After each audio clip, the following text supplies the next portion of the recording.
All right, let's talk about some of the impacts of this. President Trump is seeing a decline in support among older voters. A 538 analysis of national head-to-head polling conducted since April 1st shows the president barely breaking even with the oldest voters. Trump is now trailing Joe Biden by as much as 1 point among voters 65 and older and 1.4 points among those 45 to 64. 4 years ago, President Trump beat Hillary Clinton by 13 points, 55 to 42 among voters 65 and older. That's according to a cooperative congressional election study survey. Now, based on an average of 48 national polls, Joe Biden narrowly leads Donald Trump by 1 point, 48 to 47%. They're in a statistical tie in that age group. President Trump now essentially tied with Biden among voters 55 and older, an age group he carried by 10 points in 2016.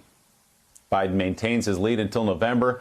It would represent, of course, a major shift in the voting behavior of older Americans.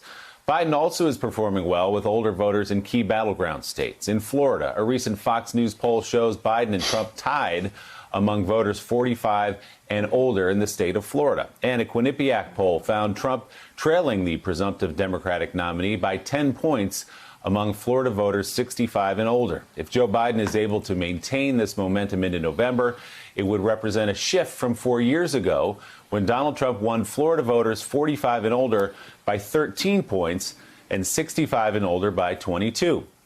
There also is the latest Florida Atlantic University poll, which has Joe Biden at 53%, up 4 points since March. President Trump is at 47%, down 4 points. That is a head-to-head matchup, Joe. And the state of Florida has Joe Biden leading by 6 points at this moment in late May.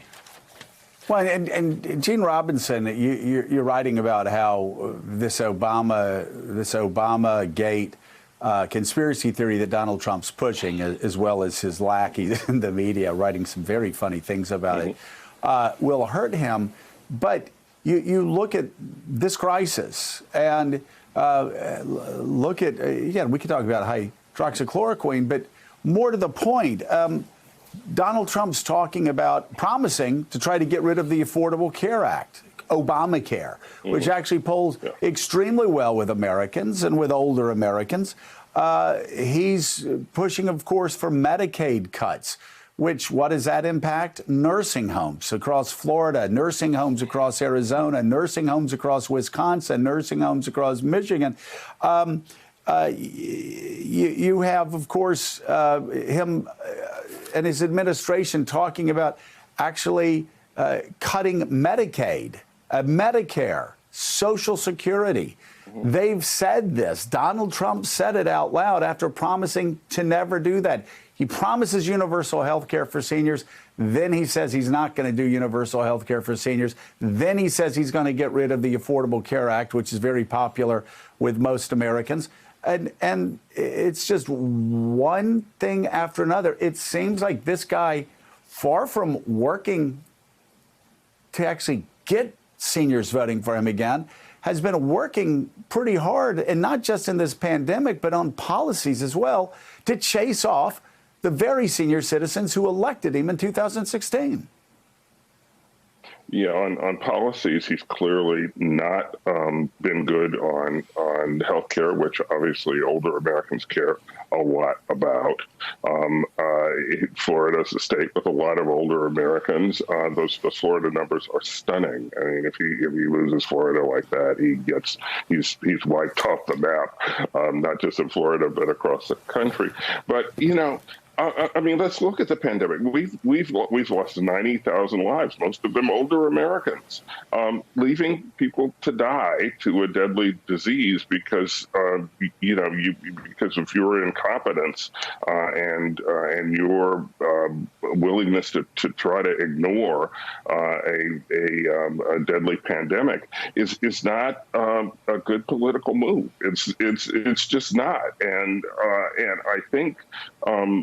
My guess is those numbers might tend to get worse for Trump rather than better as this horrific scourge continues to roll on. I mean, this is just it's stunning, and all he is able to do is make noise and create distractions, and this claim about hydroxychloroquine.